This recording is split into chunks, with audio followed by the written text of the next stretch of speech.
You've probably heard of Animal Farm, right? George Orwell's classic. It's just one of those books that really sticks with you, and for good reason. It's this incredible allegory, all about a bunch of farm animals who kick out their human farmer. Their goal? To build this perfect, equal society.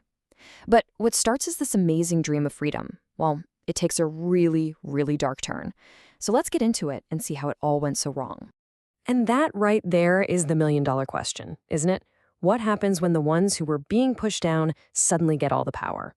How does something that starts with so much hope, a real revolution, just spiral into the exact thing it was fighting against? It's a super chilling look at power, at corruption, and maybe most importantly, how truth can be twisted. And believe it or not, this whole thing kicks off with just one simple dream. All right, so let's set the scene. We're on a place called Manor Farm, and trust me, it is not a happy place for the animals. Not at all. The guy in charge, Mr. Jones, he's a drunk who completely neglects them. We're talking forgetting to feed them, not even bothering to lock up the hen houses at night. Their life is, to put it bluntly, just misery. It's slavery. But then, one night, something changes. A little spark of hope is lit. This old pig, his name is Old Major, he's super wise, everybody on the farm respects him. He calls for a secret meeting in the big barn after dark. He tells everyone he's had this really strange dream, and it's made him see their entire existence in a whole new light. And Old Major, he doesn't mince words. His conclusion is just brutally simple. He lays it all out for them. Man is the only problem. Think about it, he says. Humans are the only creatures that just take and take without making anything. They steal the animals' labor, their milk, their eggs, literally everything. And what do the animals get back? Just enough food to not starve to death. That's it. So what's his solution? He's not talking about asking for better conditions. No way. He's talking about a full-on rebellion, a revolution. He calls for the complete overthrow of humanity. He says, look, I don't know when this is going to happen, but it will happen. And that message, well, it plants a seed, a very powerful seed. And you know what? That rebellion happens way, way sooner than anyone could have predicted. One day, Mr. Jones gets drunk, forgets to feed them again, and that's it. The animals just snap. They rise up and literally chase Jones and his men right off the farm for good. Just like that, a whole new era has begun. So what's the very first thing they do as free animals? Something super symbolic.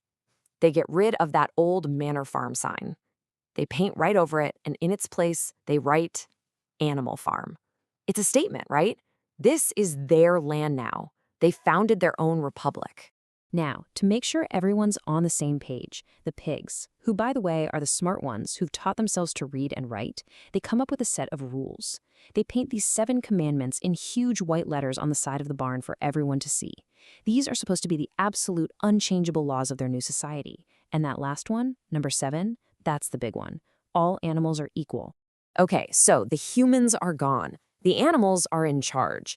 And since the pigs are the cleverest, it just kind of makes sense for them to take the lead, right? But almost right away, you start to see these little cracks forming in their perfect new world. The utopia isn't quite as utopian as it seems. And pretty quickly, 2 pigs rise to the top, Snowball and Napoleon. And they are total opposites. Snowball is the idealist. He's a brilliant speaker, always coming up with these inventive new ideas to make life better. Then you have Napoleon. He's not much of a talker. He's big, fierce-looking, and he has this reputation for always getting his own way. And this rivalry between them, it's going to decide the fate of the entire farm.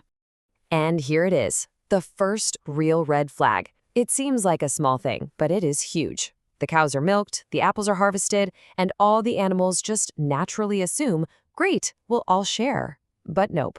An order comes down. The milk and the apples, they're for the pigs, and only the pigs. So how do they justify this?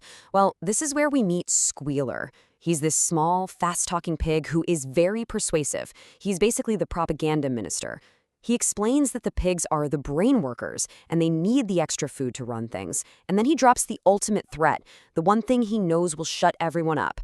You don't want Jones to come back, do you? And just like that, fear becomes their #1 weapon. So that power struggle between Napoleon and Snowball, it's about to get real ugly. And as it boils over, those high-minded ideals of the revolution, they start to completely fall apart. Snowball comes up with his big idea, his masterpiece, a windmill. Now look, it's going to be a ton of work, but he promises it will be worth it. The windmill will generate electricity, they'll have light in their stalls, heat in the winter, and best of all, machines to do the hard labor. He's talking about a 3-day work week. It's this incredible vision of a prosperous future. But Napoleon? He hates the idea. He says it's all nonsense, that they need to focus on growing more food. But really, what he can't stand is how popular Snowball is getting. The animals love the windmill idea, and just as they're about to vote, Napoleon plays his hand. Out of nowhere, these 9 gigantic, vicious dogs come charging into the barn. Turns out, these are puppies Napoleon had taken and raised in secret.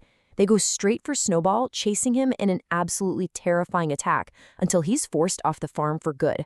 And just like that, with his rival gone, Napoleon is the one and only leader. And here's the crazy part. Napoleon almost immediately announces that, actually, they are going to build the windmill after all. From this point on, Snowball becomes the perfect scapegoat. Anything that goes wrong, it's Snowball's fault. When a storm knocks down the half-built windmill, who does Napoleon blame? Snowball! He snuck back and destroyed our work. He creates this phantom enemy to keep everyone scared and distracted. So now that Napoleon has total control, the pigs move into the farmhouse. They're sleeping in beds. The other animals are like, wait a minute, that's against the rules. But when they go look at the barn wall, the rule isn't what they remember. It now says no animal shall sleep in a bed with sheets. It's brilliant, in a terrifying way. Squealer explains that a bed is just a place to sleep. The sheets are the evil human invention. The rule wasn't broken, you just remembered it wrong. And they pulled the same trick again. The pigs find a case of whiskey in the farmhouse, and, well, you can guess what happens. Suddenly, commandment number 5 has a couple new words at the end. No animal shall drink alcohol to excess. They're literally rewriting the past. And the other animals, whose memories are getting fuzzy, they have no choice but to believe they were the ones who were wrong. So, years go by, and life on the farm gets harder and harder. Well, for everyone except the pigs and their dogs. The windmill eventually gets built. But is it used to give them a 3-day work week? Of course not. It's used to make money, for the pigs. That original dream of the revolution, it's basically just a distant memory now. And then, the moment that changes everything. The animals see something so shocking they can barely believe their eyes. Squealer comes out of the farmhouse walking on 2 legs. Then the other pigs follow. And finally, Napoleon himself strolls out, walking upright and carrying a whip. They've just shattered the most fundamental rule of animalism. And just as the other animals stand there, mouths open in shock, the sheep start bleeding. But it's not the old slogan. They've been taught a new one in secret. Over and over they chant, 4 legs good, 2 legs better. 4 legs good, 2 legs better. It's so loud it drowns out any chance of protest. It's exactly what they've been trained to do. The animals are led to the barn where they see that the 7 commandments have vanished. In their place is this single, contradictory statement that captures the total betrayal of their revolution. The last pretense of equality is gone. In the final scene, the other animals peer through the farmhouse window. They see the pigs hosting a dinner party for the neighboring human farmers. And as they watch the pigs and men laughing and drinking together, they can no longer tell which is which. The oppressed had become the oppressors, identical to the tyrants they once fought to overthrow.